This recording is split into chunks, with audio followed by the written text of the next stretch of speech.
Hello everyone, आप सभी का स्वागत है क्लैरिटी इन लॉ में।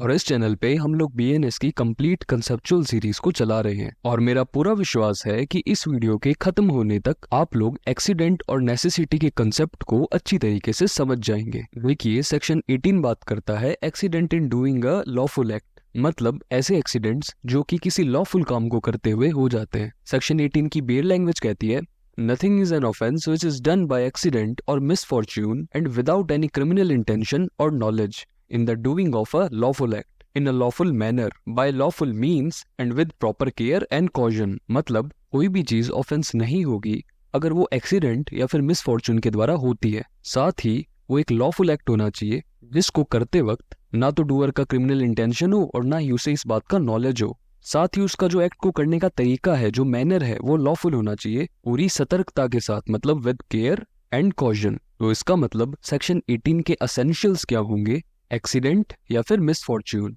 सेकंड होगा विदाउट क्रिमिनल इंटेंशन और नॉलेज। थर्ड होगा लॉफुल मैनर। फोर्थ होगा लॉफुल मीन्स। और फिफ्थ होगा प्रॉपर केयर एंड कॉशन। आइए हम इसी सिचुएशन का एक एग्जांपल देखते हैं। सपोज कीजिए एक कार है जो कि एकदम ब्रांड न्यू है, जिसके ब्रेक्स वगैरह सारी चीजें एकदम अच्छे से काम करते हैं, जो कि सड़क पे जा रही है। अब रास्ते में ही उस कार ड्राइवर को एक बोर्ड दिखता है जिसके ऊपर बताया जाता है कि आगे स्कूल है, इसलिए उसे 30 किलोमीटर पर आवर की स्पीड से चलना होगा। अब इस ड्राइवर का ना तो कोई क्रिमिनल इंटेंशन है, ना ही कोई नॉलेज है। अब इसका एक्ट भी लॉफुल है और इसने प्रॉपर केयर एंड कॉशन भी रख रखा है, क्योंकि इसने अपनी स्पीड है वो भी 30 किलोमीटर पर आवर कर ली है। अब ये सब होने के बावजूद भी अगर कोई बच्चा आ जाता है रास्ते के अंदर और वो कार से टकरा जाता है और उसकी डेथ हो जाती है, तो ऐसी सिचुएशन में जो ड्राइवर है उसे सेक्शन 18 जो एक्सीडेंट है उसका डिफेंस मिल जाएगा और उसकी जो लाइबिलिटी है वो पूरी तरीके से जीरो हो जाएगी। अब एक्सीडेंट पे ही हम एक केस लॉ देख लेते हैं जिसका नाम है रेक्स वर्सेस टुंडा, 1950, इलाहाबाद हाई कोर्ट। इस केस के अंदर दो लोगों के बीच में एक रेसलिंग मैच था। सपोज करते हैं उनका नाम था ए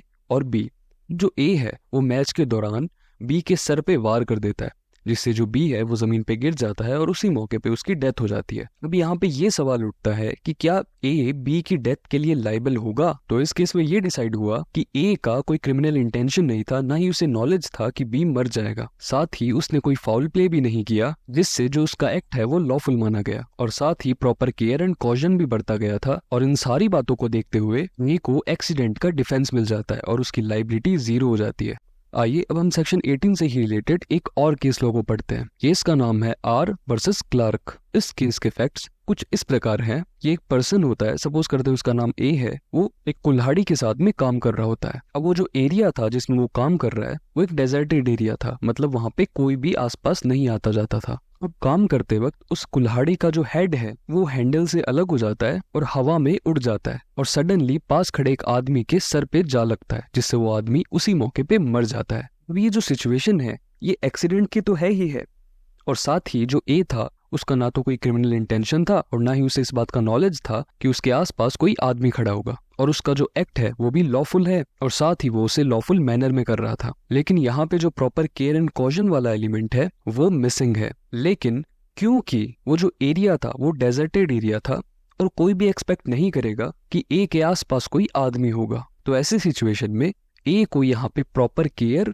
एंड कॉशन का जो एलिमेंट है उसे प्रूव करने की कोई नीड नहीं है। तो इस केस का ये कंक्लूजन निकला कि ए किसी भी ऑफेंस का गिल्टी नहीं है, ए की जो लाइबिलिटी है वो जीरो है। तो इस केस से हमें ये सीखने को मिलता है कि एक्सीडेंट के डिफेंस को प्रूव करते टाइम अगर सिचुएशन ऐसी है जहाँ पे आपको प्रॉपर केयर एंड कॉशन वाला जो एलिमेंट है को प्रूव करने की नीड नहीं है, तो उसको प्रूव किए बिना भी आपको सेक्शन 18 का डिफेंस मिल सकता है। आइए अब हम एक्सीडेंट का ही एक और एग्जांपल देखते हैं। सपोज करते हैं एक ए नाम का पर्सन है जो कि एक पिक पॉकेट है, मतलब जेब कतरा है, और जो ए है वो बी की पॉकेट में उसकी जेब काटने के लिए हाथ डालता है। लेकिन उसे ये रियलाइज होता है कि उसने जो बी की पॉकेट में हाथ डाला है उसकी पॉकेट में गन है, और वो इमीडिएटली अपना हाथ वापस बाहर निकालने की कोशिश करता है। लेकिन मिस्टेक से जो गन का ट्रिगर है वो उससे दब जाता है, जिसके कारण जो बी है उसके पांव पे गोली चल जाती है और बी मर जाता है। तो इस सिचुएशन में ये सवाल उठता है कि क्या जो ए है वो बी की डेथ के लिए लायबल होगा या फिर नहीं होगा। इस सिचुएशन में हमें कई बार ये कंफ्यूजन होता है कि सेक्शन 18 के डिफेंस को लेने के लिए जो एक्ट है वो लॉफुल होना चाहिए, और क्योंकि वो चोरी कर रहा था, एक अनलॉफुल काम कर रहा था, तो उसे सेक्शन 18 का डिफेंस नहीं मिलेगा। नहीं, ऐसा नहीं होगा, क्योंकि उसका जो अनलॉफुल एक्ट है वो सिर्फ चोरी तक ही सीमित है। बी की जो डेथ हुई है या फिर बी को जो इंजरी कॉज हुई है, इस बात का ना तो ए का इंटेंशन था और ना ही ए को इस बात का नॉलेज था, क्योंकि ए ने बी को मारने के लिए उसकी जेब में हाथ थोड़ी डाला था।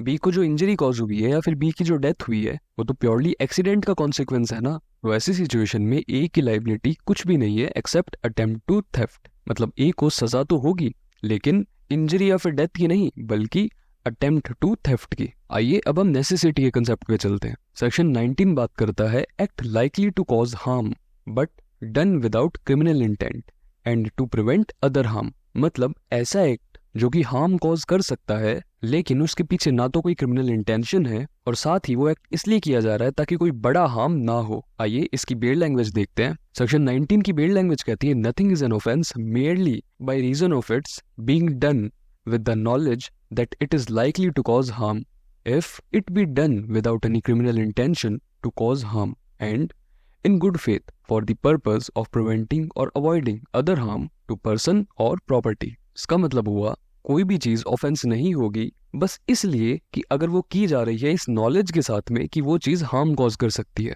लेकिन वहां पे कोई क्रिमिनल इंटेंशन नहीं होना चाहिए और साथ ही गुड फेथ होना चाहिए इस बात का कि वो जो एक्ट है वो एक बड़े हार्म को हटाएगा, वो जो एक्ट है वो एक बड़े हार्म को अवॉइड करेगा। मतलब अगर कोई पर्सन कोई ऐसा एक्ट करता है जो कि वो इस बात को जानते हुए करता है कि उस एक्ट से किसी को हार्म कॉज हो सकता है, लेकिन उस एक्ट को करने के पीछे उसका ना तो कोई क्रिमिनल इंटेंशन है और साथ ही वो इस गुड फेथ में कर रहा है कि उस एक्ट को करने से एक बड़ा हार्म अवॉइड हो सकता है। आइए हम इसका एक एग्जांपल देखते हैं। सपोज करते हैं एक रोड है जिसके ऊपर दो कार्स आमने सामने आ रही है और दोनों बहुत ही ज्यादा स्पीड में है। एक कार को हम नाम देते हैं ए और एक कार को हम नाम देते हैं बी। अब रोड के साइड में एक बस स्टॉप है जहाँ पे एक पर्सन खड़ा है। जो कार ए है उसके अंदर 4 लोग बैठे हुए हैं और जो कार बी है उसके अंदर 5 लोग बैठे हुए हैं। और ए के ड्राइवर को ये साफ साफ दिख रहा है कि अगर ये दोनों कार आपस में भिड़ी तो टोटल 9 लोगों का नुकसान हो सकता है। तो कार ए का ड्राइवर अपनी कार को लेफ्ट में जल्दी से मोड़ लेता है जिससे वो कार बस स्टॉप पे खड़े पर्सन के ऊपर भिड़ जाती है,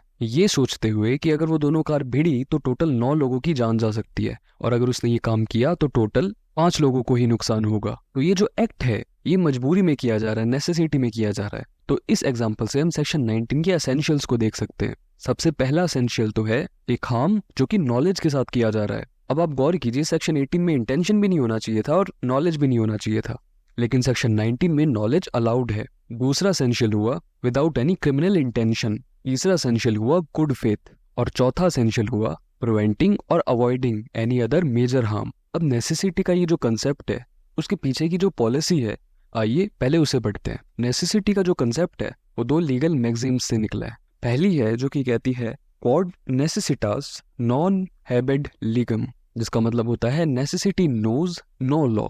मतलब जो नेसेसिटी है, जो मजबूरी है, वो कोई कानून नहीं जानती। और जो दूसरी मैगजीम है वो कहती है नेसेसिटास विंसेट लीगम, जिसका मतलब है नेसेसिटी ओवरकम्स द लॉ।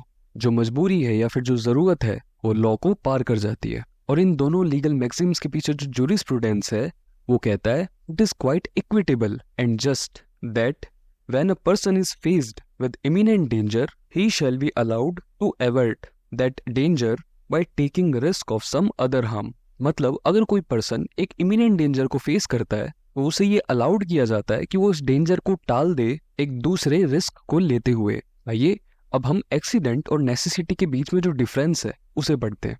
देखिए जो एक्सीडेंट का कंसेप्ट है उसमें नॉलेज अलाउड नहीं है, लेकिन जो नेसेसिटी का कंसेप्ट है उसमें नॉलेज अलाउड है। जो एक्सीडेंट था वो ऑल ऑफ अ सडन हो रहा था और जो नेसेसिटी थी उसमें आपको फ्रीडम ऑफ चॉइस मिलती है जिसके अंदर आप बड़े हार्म और छोटे हार्म में चूज कर सकते हो। एक्सीडेंट में गुड फेथ का कोई एलिमेंट नहीं था, लेकिन नेसेसिटी में गुड फेथ का एलिमेंट है।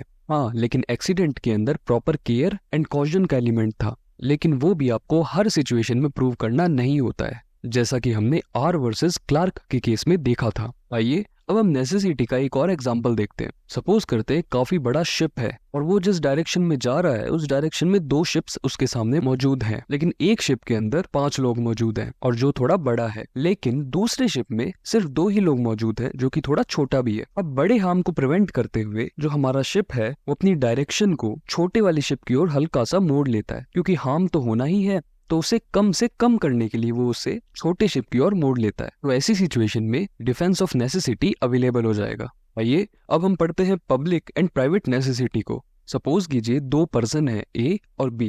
अगर सिचुएशन ऐसी हो जाती है कि ए अपने आप को बचाने के लिए बी को मार देता है, ऐसी सिचुएशन को हम बोलेंगे प्राइवेट नेसेसिटी। प्राइवेट नेसेसिटी में आपको डिफेंस ऑफ नेसेसिटी अवेलेबल नहीं होता है, लेकिन अगर ए खुद को और बाकी सी, डी और ई इन तीनों लोगों को बचाने के लिए बी को मार देता है तो इसे हम बोलेंगे पब्लिक नेसेसिटी, और ऐसी सिचुएशन में डिफेंस ऑफ नेसेसिटी अवेलेबल होता है।